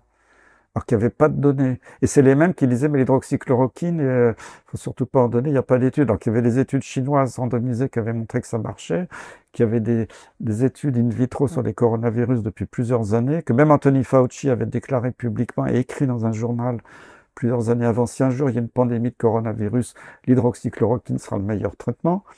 Et d'un seul coup, le gars il retourne sa veste en disant, non, faut surtout pas l'utiliser, c'est dangereux. Ne devrait-on pas mettre en place une réglementation pour obliger les médecins à déclarer tous les effets indésirables des médicaments, hein, notamment par la sanction? Bon, ensuite, on pourrait dire que c'est à la pharmacovigilance de faire le tri entre ce qui a un lien et ce qui n'a pas de lien. Et ne devrait-on pas obliger aussi chaque médecin à déclarer ces conflits d'intérêts sans mentir et sans omettre? Alors, ils déclarent leurs conflits d'intérêts, mais alors c'est un tout petit nombre, hein, et puis je donnerai pas de nom, mais je le sais parce que j'ai des copains dans l'industrie. Ce qu'ils appellent en anglais les Key Opinion Leaders, les KOL, c'est-à-dire les leaders d'opinion majeurs, qui influencent vraiment leurs collègues dans chaque pays. Ceux-là, ils touchent des millions sur des comptes offshore. Bon, et d'ailleurs, je l'ai dit publiquement plusieurs fois, personne n'a nié. Même au Conseil de l'Ordre, je leur ai dit, oui, je sais, on est au courant, on n'en peut rien faire. Donc, c'est comme ça. Et malheureusement, c'est pas que dans la santé, hein, c'est partout. Et ça, on n'en retrouvera pas la trace. C'est très difficile à contrôler parce que la personne va déclarer j'ai touché 10 000 euros, 100 000 euros de tel labo, puis elle va toucher 1 million de l'autre côté, personne ne le verra. Moi, je crois qu'il faudrait peut-être, je sais pas, nationaliser les laboratoires pharmaceutiques pour un peu remettre un peu de morale et d'éthique dans tout ça, parce que c'est terrible. Alors, la première partie de votre question, pardon, c'était sur le... Eh ben, est-ce qu'on ne devrait pas aussi obliger les médecins à déclarer chaque effet indésirable de... La déclaration des effets indésirables. Le problème, c'est que les médecins sont en voie de disparition. C'est voulu, hein, mais ils ont de moins en moins de temps. Maintenant, ils ont un généraliste, il a 10 minutes, un quart d'heure maximum par patient. Et c'est pas de sa faute, il aimerait bien garder un patient une demi-heure, 1 heure, mais ils sont plus assez nombreux, il y a une énorme demande.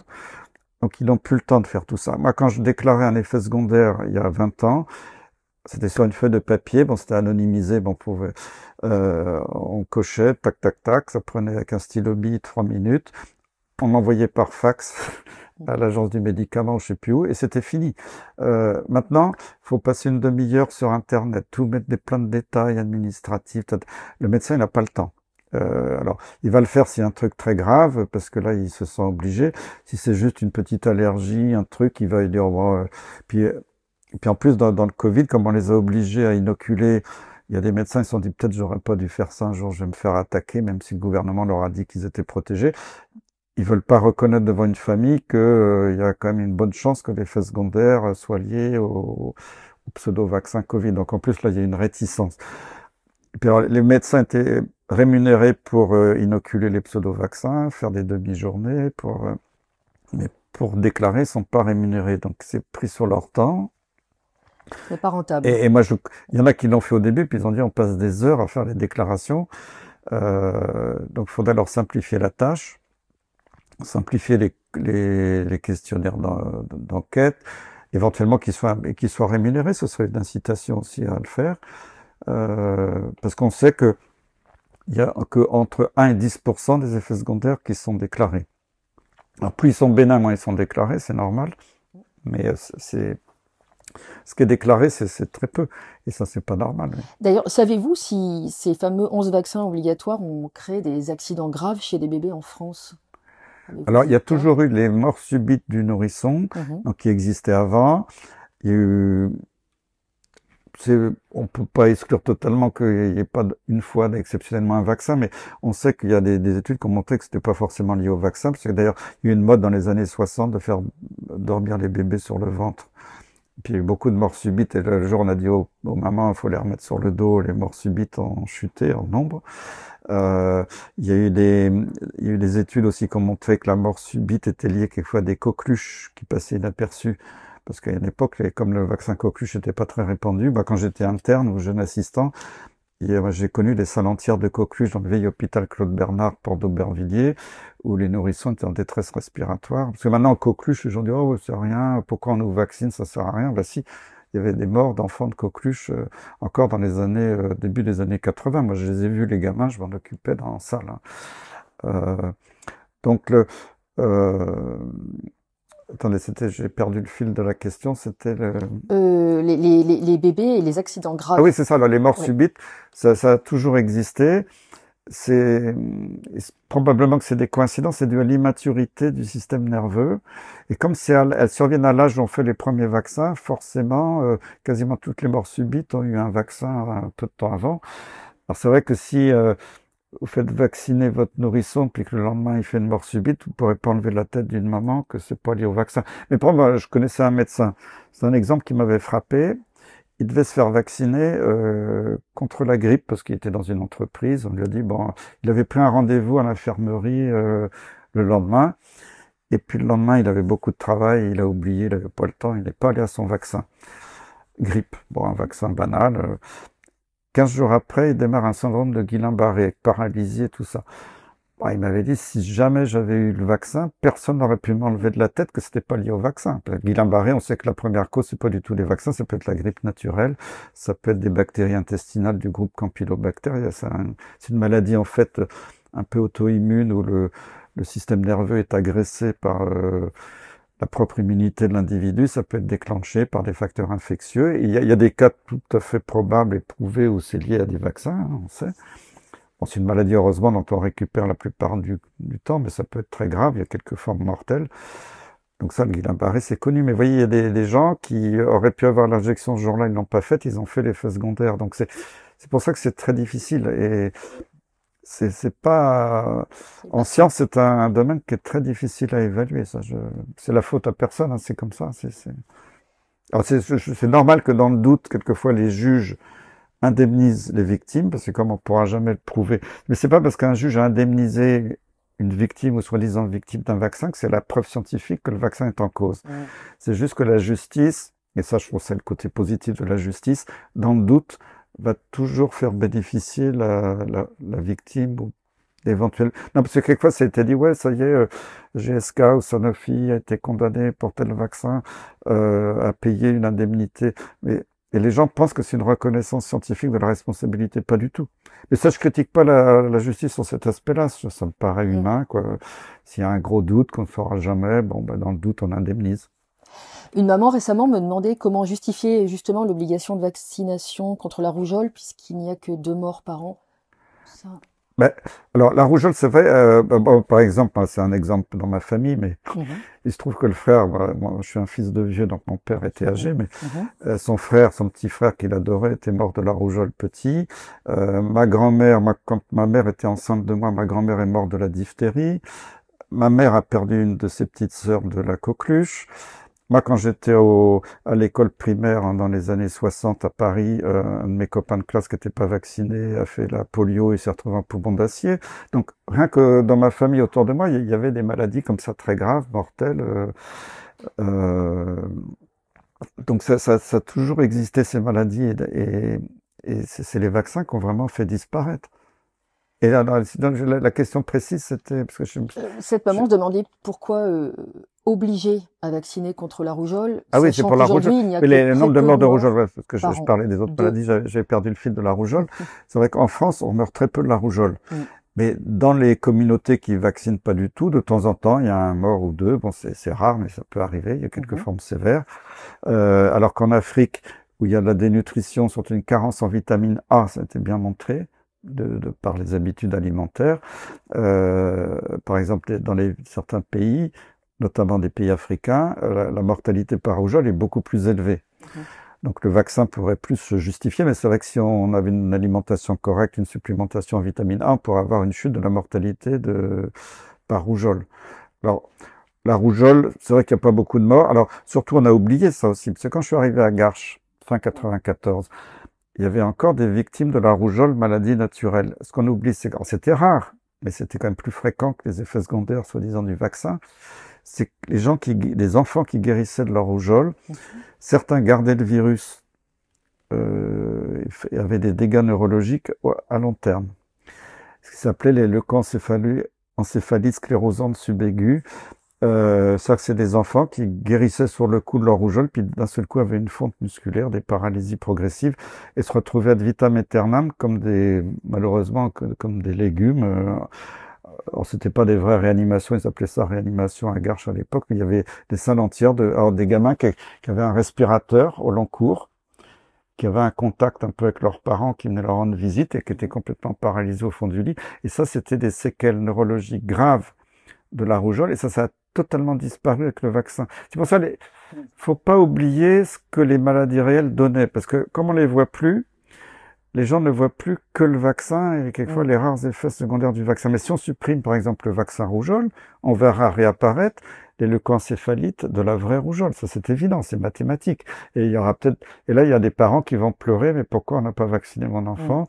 Parce que je me souviens d'un pédiatre que j'avais rencontré dans une réunion. Il voulait vacciner un ado contre la méningite, c'était la méningite C à l'époque, et Les parents voulaient pas, l'adolescent non plus, il l'a revu, il avait insisté, non, non, je veux pas. Bon, le médecin avait respecté, il l'a pas vacciné. Il se trouve par hasard, 6 mois après, le gamin meurt d'une méningite à méningocoque C. Ben, les parents sont venus voir le médecin furieux. Mais comment? Pourquoi vous l'avez pas vacciné? Ben, c'est vous qui voulez. Oui, mais vous auriez dû insister. On n'avait pas compris que c'était une maladie grave. C'est comme les gens qui veulent pas s'assurer parce que l'assurance coûte trop cher. Puis le jour où il y a un dégât des eaux, un incendie, ils disent, ah ben, j'aurais dû m'assurer. Non, mais la médecine, c'est un art difficile. C'est un art. C'est pour ça qu'il faut pas. Mm. Quelquefois, il y a des gens très bien dans les associations pour la liberté des vaccins, mais il y a des associations qui sont pas juste pour la liberté, qui sont carrément anti-vaccinales, qui racontent n'importe quoi depuis plus d'un siècle. Faut être nuancé. Parce que bien sûr que Pasteur a eu des échecs, que la rage, c'est la seule maladie qu'on peut guérir avant, parce qu'une fois que la maladie est développée, c'est 100% de mortalité. Mais si on est mordu par un chien, un renard, comme le virus monte très lentement par les nerfs jusqu'au cerveau, ça peut mettre des jours et des semaines. Si on vaccine entre-temps, on empêche la maladie de se développer. C'était le plus grand succès de Pasteur. Mais quand les gens arrivaient de diligence du fin fond de la Russie à Paris pour rencontrer Monsieur Pasteur, pour avoir l'injection, quelquefois ils avaient fait 3 semaines de diligence, mais ils arrivaient trop tard, et puis Pasteur les inoculait, faisait la rage 3 jours après. Mais c'était pas la faute de Pasteur, c'est parce que les circonstances avaient fait que. Quelquefois Pasteur aussi, c'était pas encore industrialisé. Probablement que quelquefois il a mal désactiver ces moelles de lapin, quand c'était fait comme ça au laboratoire de façon artisanale. Moi, je pense que c'est tout à fait plausible que de temps en temps, un lot était un peu plus virulent que ce qu'il avait prévu, que les gens aient quand même fait une petite rage, et que peut-être certains soient morts. C'est tout à fait plausible. Mais par rapport à 100% de mortalité de la rage naturelle, on peut peut-être pardonner à Pasteur d'avoir quelques accidents vaccinaux à cette période-là. Mais après dire maintenant, parce que le nouveau truc à la mode, les virus, ça n'existe pas, et Pasteur est un imposteur. Parce que les gens disent le terrain et tout, mais Pasteur l'avait reconnu. Il n'a jamais dit qu'il était contre le terrain, mais il y a des gens qui disent il n'y a pas de microbes, ça compte pas, il n'y a que le terrain. Moi, il y a le microbe, il y a le terrain. Vous êtes entre Béchamp et Pasteur. Voilà. Et il faut avoir si on a une bonne alimentation, c'est fondamental, un bon supplément, il faut avoir suffisamment de vitamines D, C, tout ça, de gérer son stress, d'avoir une activité physique. Puis il y a aussi le terrain génétique, peut-être les métaux lourds. On sait qu'on est bourré de métaux lourds quand on fait des dosages. On n'a pas le droit de ça, on n'a pas le droit de les chercher, c'est interdit en France. Les médecins qui s'occupent des métaux lourds sont poursuivis par le Conseil de l'ordre. Donc, mais pourquoi on n'a pas le droit de faire de la recherche sur des domaines scientifiques avec des publications qui existent? Et c'est pour ça, c'est pas le microbe, le bonhomme, tout ça, c'est un grand tout. Et c'est pour ça que je refuse cette médecine complètement mécanisée, informatisée, avec une recommandation qui est valable pour tous. C'est du pipeau.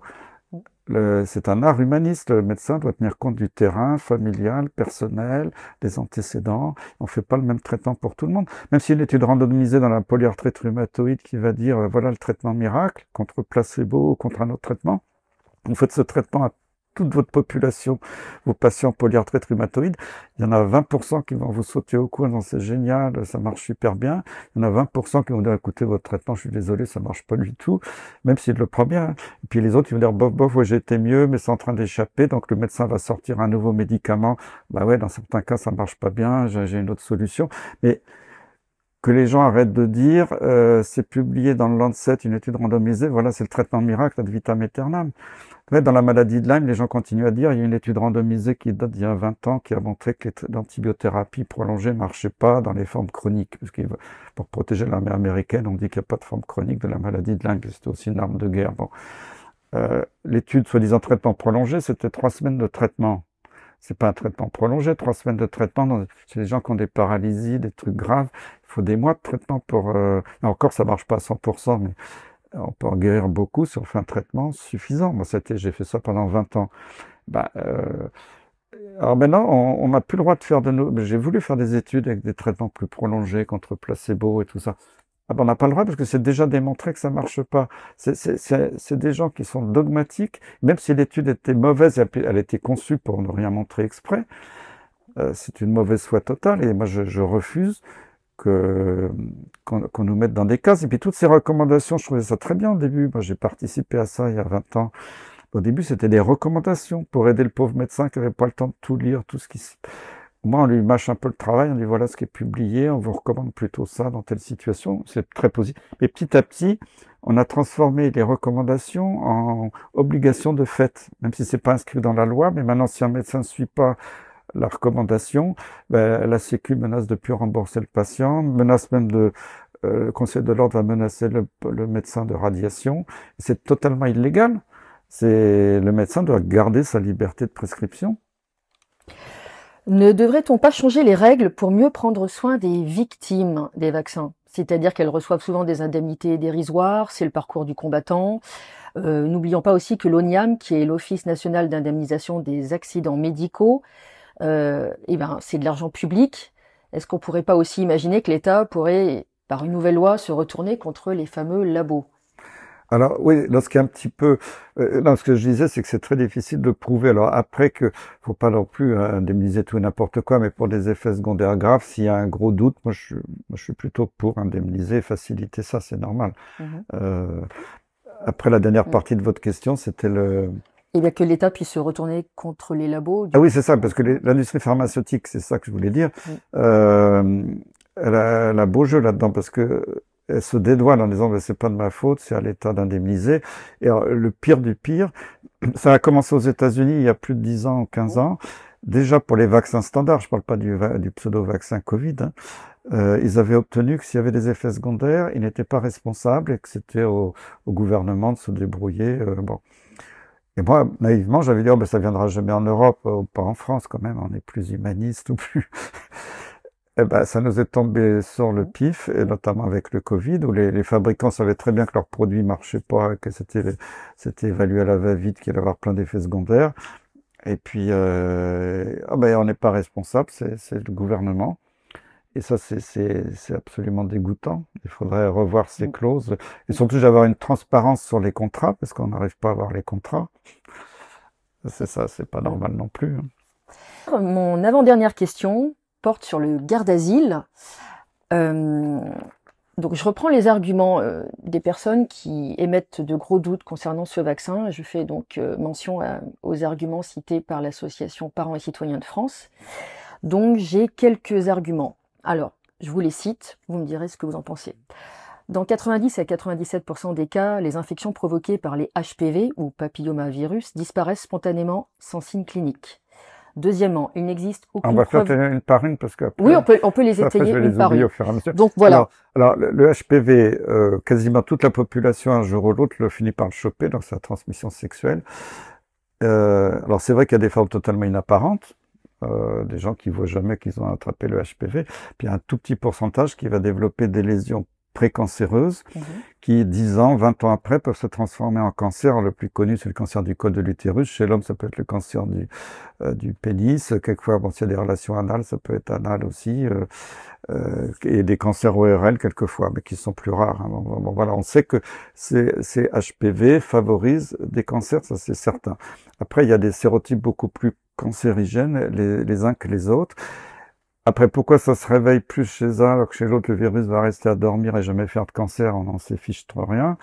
Alors, avancer des chiffres très précis, 80% machin, on ne sait pas parce qu'on n'a pas vraiment quelqu'un qui a un HPV qui dort au fond des tissus, on peut pas l'isoler comme ça, donc on sait même pas quel est le pourcentage qu'a vraiment le HPV ou pas.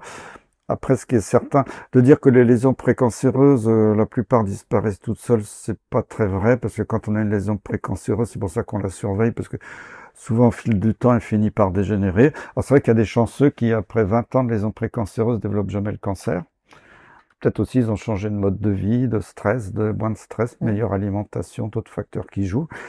Donc, c'est pas parce qu'on a une lésion précancéreuse à telle date qu'on va obligatoirement faire le cancer, mais de dire que toutes les lésions précancéreuses guérissent, ça, je pense que c'est faux, ça repose sur rien. Enfin, faut être nuancé, quoi. Alors après, des gens commencent à dire, oui, mais alors maintenant on voit une augmentation du cancer chez les vaccinés. Bon, pour l'instant, tout ce qui était publié, alors après on peut dire que les publications étaient fausses, hein, et personne n'a jamais dit que ça faisait chuter le cancer, sauf les pubs un peu éhontées du ministère récemment. On avait dit, c'était écrit en toutes lettres quand on faisait la recommandation à l'époque, ça faisait chuter les lésions précancéreuses, qui potentiellement pourront donner un cancer 10 ans plus tard ou 20 ans après. On pouvait pas dire que ça supprimait le cancer parce qu'il fallait attendre 10 ans ou 20 ans. Donc jamais les autorités à l'époque, parce que je sais que je suis d'accord, il y a une dérive maintenant, où on affirme dans les affiches dans la rue qu'on peut parfaitement prévenir le cancer alors qu'on ne sait pas encore, on l'espère. Mais moi, ce que j'avais vu à l'époque, c'était l'Australie qui avait commencé. Il y avait vraiment une chute de lésions cancéreuses chez les filles. Après, ce qui était très intriguant, pas très surprenant finalement, c'est que les garçons qui avaient des relations hétérosexuelles étaient protégés indirectement parce qu'il n'y avait plus de transmission dans les relations sexuelles parce que les filles étaient protégées. Et après, c'était les homosexuels masculins en Australie, puis après dans d'autres pays qui ont protesté en disant, ben nous, on n'est pas du tout protégés indirectement, on bénéficie pas du vaccin des filles, donc on veut être vacciné. Alors, comme ça avait fait l'objet d'un débat en France, parce que comme on vaccine de plus en plus jeune, et c'est utile de vacciner plutôt à 11 ans qu'à 18 ans, parce que d'abord beaucoup de jeunes ont des relations sexuelles beaucoup plus tôt que ce qu'on croit quand on fait des vraies enquêtes qui sont pas biaisées, parce que les parents disent, ben non, ma fille, elle n'a jamais vu un garçon, et non, œil. Bon. L'âge a été abaissé parce que justement, parce que si on vaccine après, on avait calculé par exemple que si une jeune fille avait eu 3 partenaires sexuels, donc il y en a qui commencent à 15 ans, 16 ans, l'effet du vaccin tombait de 80% à 20%. Il marche plus le vaccin parce que les filles, ou ça peut être aussi pour les garçons, sont déjà contaminés avec des virus naturels. Donc le vaccin, une fois qu'on arrive après, il marche plus. Donc c'est très complexe. Hein, D'ailleurs, c'est ce qu'ils disent. Là, le vaccin Gardasil 9 ne protège pas contre tous les types de papillomavirus, à savoir 9 sur 200, ni les jeunes femmes déjà infectées au moment de l'injection. C'est ça. Alors, comme les garçons homosexuels, à 11 ans, c'est pas toujours quelle va être l'orientation sexuelle 10 ans après. Ils avaient demandé à ce qu'on vaccine tous les deux sexes, pour protéger finalement une minorité de garçons homosexuels. Bon, ça a été accepté comme ça dans tous les pays. Non, mais on avait vraiment vu cet impact sur la réduction des lésions précancéreuses. Après, maintenant, des gens disent, mais maintenant, c'est l'inverse, on voit une augmentation des cancers. Moi, j'ai vu des courbes d'articles publiés à ce sujet. Pour l'instant, ils m'ont pas convaincu parce que j'aimerais qu'il y ait une vraie analyse de fond. Parce qu'on prend un morceau de courbe sur une année qui est tronquée. Il n'y a pas la comparaison exacte. J'ai pas toutes les données scientifiques pour vraiment analyser ça. Et malheureusement, je vois aucune étude indépendante qui l'ait fait de façon sérieuse. Donc moi, je veux pas me mouiller là-dedans parce que je trouve que les résultats qu'on m'a montrés sont pas convaincants. Je dis pas que j'y crois, que j'y crois pas. Faut être prudent. Mais là encore, c'est la responsabilité des autorités de mettre ça en évidence. Mais il y a un tel, je dirais maintenant, un tel lien étroit entre les autorités et les labos pharmaceutiques que j'ai pas confiance. Quand on voit Macron fait le VRP du vaccin dans les écoles, c'est pas son boulot, quoi. Et j'ai pas confiance. Du coup, le ministère de la Santé va pas demander une étude indépendante pour voir si c'est vrai ou pas. Donc voilà, et puis alors surtout, moi je sais pas si c'est toujours le cas parce que j'ai pas regardé récemment sur les notices. Moi, quand on a fait la recommandation sur le Gardasil, c'était écrit en toutes lettres, attention, le vaccin ne protège pas contre tous les types qui peuvent donner le cancer. C'était 80% à l'époque. Et ne dispense pas du dépistage du cancer du col. Or, il y avait des frottis. Il y avait des femmes qui en faisaient 4 fois trop, un peu angoissées, et il y avait beaucoup de femmes dans la population, surtout dans les populations défavorisées, qui faisaient jamais de frottis. Alors, le gros scandale aussi dans l'histoire, c'est qu'avant les frottis, la plupart c'était des vrais frottis, c'est-à-dire qu'on frotte avec un petit écouvillon, on met sur une lame de microscope, on colore et on regarde, et c'est un être humain, un médecin cytologiste, anatomopathologiste, qui regarde au laboratoire s'il voit des cellules en train de dégénérer avec un aspect précancéreux. Comme ça, si ça devient vraiment précancéreux, on peut faire du laser dans les formes les plus bénignes, voire enlever un tout petit morceau de colle qu'on appelle la conisation, donc qui est très efficace. Donc, des fois, il y a des complications, parce que quand on enlève un morceau de colle de l'utérus, ça peut donner des fausses couches, parce que le col est moins hermétique s'il y a un enfant. Enfin bon, c'était des méthodes qui marchent, qui étaient éprouvées. Maintenant, comme d'abord les anatomopathologistes sont en voie de disparition, encore une spécialité sinistrée, et les labos fabricants font la promotion de tests PCR pour chercher le virus au lieu de chercher la lésion précancéreuse. Mais ça, c'est une arnaque totale parce qu'on s'en fout. que de trouver de l'HPV dans un col. C'est pas pour ça qu'il y a une lésion précancéreuse. Il y a des gens avec des cols, je dirais nickel, tout rose, sans aucune lésion, qui vont avoir un test PCR HPV positif. On va paniquer cette femme en disant, oh là là, vous avez de l'HPV. Ben oui, 95% des femmes ont de l'HPV, on s'en fout. Et puis on va passer à côté d'une lésion précancéreuse parce qu'on ne regarde plus les cellules. Alors, c'est l'arnaque totale parce que, alors, heureusement, il y a encore des labos qui font ça à l'ancienne. Le vrai test dit de Papa Nicolaou, qui était le nom un peu technique du test Frotty. Mais le test PCR, maintenant, en routine, dans 3/4 des cas, c'est le seul qui est fait. Et ça n'a strictement aucun intérêt, sauf de donner beaucoup d'argent aux laboratoires fabricants de tests. Hein. Ça me fait penser au... Quand même, Macron, il a dépensé, je crois, 8,8 milliards pour les tests PCR Covid qui servaient à rien, sauf à créer une fausse épidémie.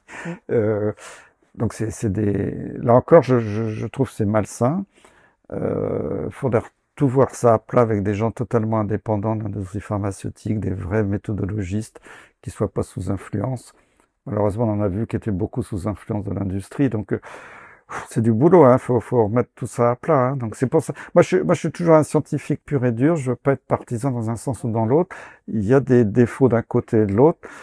Mais j'aime pas les gens qui qui font des affirmations à l'emporte-pièce sans savoir de quoi ils parlent. Donc pour conclure, vous appelez à la prudence. Effectivement, cela rejoint le fait aussi que des milliers de jeunes femmes accusent ce fameux garde d'asile d'effets indésirables graves comme des paralysies, des ménopauses précoces, des scléroses en plaques, etc. Et les procès se multiplient aux États-Unis. Donc oui, seule une Alors étude c'est vrai, alors pourrait... c'est pareil, il faudrait voir si vraiment tous ces effets secondaires ont augmenté de façon significative par rapport à la période pré-garde d'asile. Parce que si c'est comme la sclérose en plaques et l'hépatite B, il n'y avait pas eu d'augmentation. Mais toutes les personnes inoculées qui avaient une sclérose en plaques disaient c'est à cause du vaccin. Alors, il y avait une petite augmentation à l'époque parce que comme c'était la première fois qu'il y avait, avant, il n'y avait pas de traitement de la sclérose en plaques, sauf un peu la cortisone dans des formes sévères. C'était l'époque où il y avait des nouveaux médicaments, bon, qui n'ont pas marché terrible, mais qui étaient remboursés. Et la Sécu exigeait d'avoir une preuve que c'était bien la sclérose en plaques pour rembourser. Donc, d'un seul coup, les médecins ont fait plein d'IRM cérébral, puis c'était l'arrivée de l'IRM qui se démocratisait. Donc avec une IRM, on pouvait faire des diagnostics beaucoup plus précoces que le diagnostic clinique qui demandait des années quelquefois. C'est pour ça qu'il y avait un petit rebond dans le taux des diagnostics, mais c'était pas une augmentation de la maladie elle-même. Hein. Donc c'est compliqué et c'est très difficile de voir s'il y a une vraie augmentation, si c'est lié au produit ou pas. C'est Très bien. Pour finir, vous avez récemment demandé la renégociation du traité de l'OMS, mais certains vous reprochent de ne pas demander carrément la sortie pure et simple de la France des griffes de cet organisme supranational. Que leur répondez-vous précisément? moi, je suis pas un homme politique. C'est pas moi qui peux demander de me retirer de l'OMS. Il faudrait surtout qu'il y ait une réforme profonde de l'OMS. Après, si l'OMS reste comme ça, une entreprise de marketing pour l'industrie pharmaceutique, c'est évident qu'il faut sortir de l'OMS. On peut pas rester comme ça. Moi, l'OMS, j'y ai travaillé, j'y ai cru. Après la guerre, c'était une belle institution qui était uniquement sur fonds publics. C'était chaque pays donnait une cotisation. C'est vrai que l'OMS a fait beaucoup d'actions de prévention dans le monde et certaines magnifiques. Ça coûtait très cher. Donc, ils ont été à court de sous parce que les États sont assez radins et donnent pas beaucoup d'argent. Donc, ils ont été obligés de mendier auprès de l'industrie pharmaceutique. Alors, au début, on peut dire, bon, allez, ok, c'est sympa, ils ont un peu d'aide financière, mais l'industrie en a profité à noyauter le système. Et surtout Bill Gates, maintenant, avec sa fondation Gavi et sa fondation Bill et Melinda Gates, c'est le premier pourvoyeur financier. Donc, maintenant, l'OMS est totalement dans les mains de l'industrie pharmaceutique. Moi, j'ai vu quand j'étais à Genève, alors, mon groupe européen, on n'avait pas d'industriel, on voulait pas d'industriel dans le groupe, hein, on était indépendants, mais quand j'étais invité aux réunions mondiales à Genève, à toutes les réunions, il y avait des centaines de représentants du monde entier, tous les leaders de l'industrie pharmaceutique étaient là, assistaient aux réunions, faisaient le lobbying dans les couloirs, étaient au courant de tout, influençaient les décisions, et ça, c'est pas normal. Donc, l'OMS, faudra la réformer en profondeur, supprimer les fonds privés. Mais ça, c'est pas moi tout seul, Christian Perron, qui peut faire ça dans mon coin, mais bien sûr qu'il faut réformer tout ça, et si c'est pas réformable, partir de l'OMS. C'est pas, moi, je suis pas à la tête, je suis pas ministre ni président, je peux pas décider ça tout seul.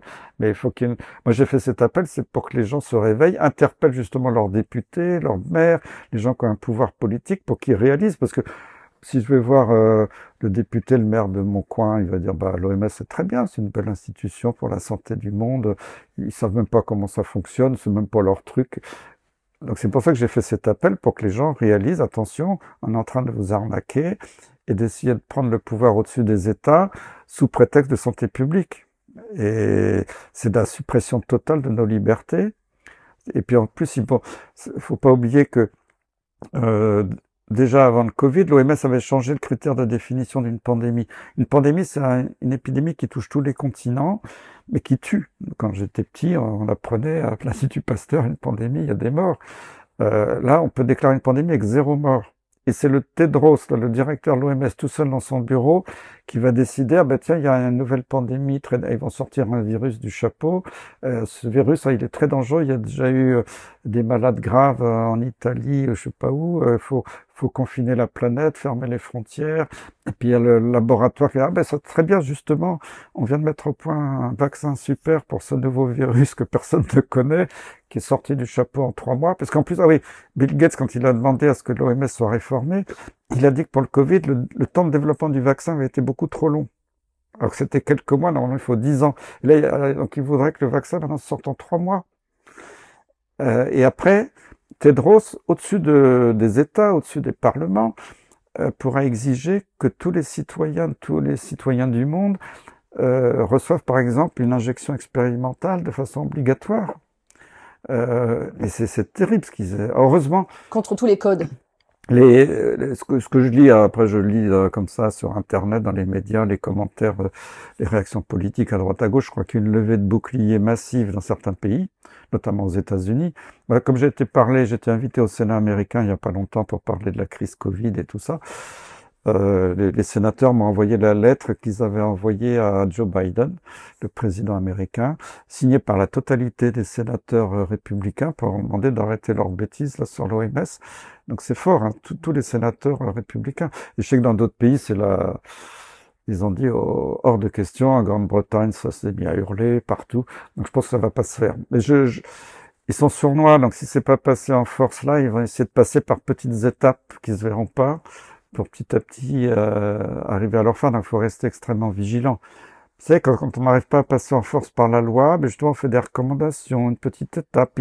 Mais non, rassurez-vous, c'est pas obligatoire. Vous vous souvenez, Macron avait dit jamais le vaccin Covid sera obligatoire, et Olivier Véran l'avait dit. Et puis quelques mois après, c'était obligatoire. Pour plusieurs professions. Véran avait dit jamais on fera ce vaccin aux femmes enceintes. Et quelques mois après, lui-même, devant les caméras, il inoculait une de ses collègues. Et jamais il n'y aura de passe. Oui, jamais il y aura de passe sanitaire, jamais, jamais, jamais. Quand ils disent jamais, je me dis que faut s'y attendre. Bien sûr qu'il faut se révolter. Mon but, c'est que tous les Français apprennent à dire non. C'est ce que je disais un petit peu dans ma préface du livre de Jean-Dominique Michel récemment, c'est que faut apprendre à dire non, faut apprendre à désobéir. Comme disait quelqu'un que je connais, quoi qu'il en coûte. Non, mais c'est pas possible. Et si par exemple, quand on a masqué les enfants à l'école de façon honteuse et on a fait une étude scientifique montrant qu'il manquait d'oxygène le soir, les parents s'en rendaient même pas compte, ils étaient pris dans le système. Mais si les parents étaient tous allés le matin devant l'école en disant non, on refuse le masque, ça durait pas 8 jours. Mais il y a toujours des parents, mais non, mais si les autorités le disent, c'est pour notre bien. Non, les autorités ne font plus votre bien. C'était peut-être le cas autrefois. Maintenant, les autorités ne font que le bien du portefeuille de grosses entreprises et les décisions ne sont plus prises par des experts indépendants, parce qu'on a marginalisé des comités d'experts en France, parce que maintenant, il y a des représentants de McKinsey, des cabinets de conseil qui sont dans nos ministères et qui, sous couvert c'est pas des vrais fonctionnaires, mais ils ont comme un papier en tête, une adresse courriel du ministère, et ils produisent des rapports et comme par hasard, c'est les mêmes rapports qui sont sur le bureau du ministre en Autriche, en France, en Australie, au Canada, et ils prennent les mêmes décisions. Ils vont du public vers le privé, du privé vers le public, il y a du pantouflage, du rétro-pantouflage. C'est ça, oui. Et puis l'alternance droite-gauche, c'est de la foutaise, parce que moi, pendant 15 ans, j'ai conseillé des ministres et fréquenté des cabinets. Alors quand c'était la droite, j'ai connu des conseillers. Quand les socialistes arrivaient, ben, les conseillers partaient, pas tous, il y en avait qui arrivaient à s'accrocher. Puis après, je les voyais beaucoup revenir par la fenêtre quelques temps plus tard, parce qu'en fait, tout ça, c'est un petit club, ils se connaissent, ils font exactement la même politique. Et moi, ça m'avait choqué quand je voyais les ordonnances Juppé qui commençaient à casser la médecine. C'était Juppé, c'était le RPR. Puis après, quand les socialistes sont arrivés, je dis peut-être qu'ils sont un peu plus humains vis-à-vis de la médecine, proches du peuple. Puis que dalle, en fait, ils ont continué la politique de destruction. Quand Chirac est revenu, ça a été pareil, quoi. Droite, gauche, Sarkozy, Hollande, tout ça, c'était exactement la même politique. Donc c'est pas eux qui dirigent, ils sont des marionnettes. Et il y a quelques milliardaires au-dessus qui tirent les ficelles. Un grand merci, Ben, professeur Perron. merci beaucoup, c'était un plaisir de parler avec vous.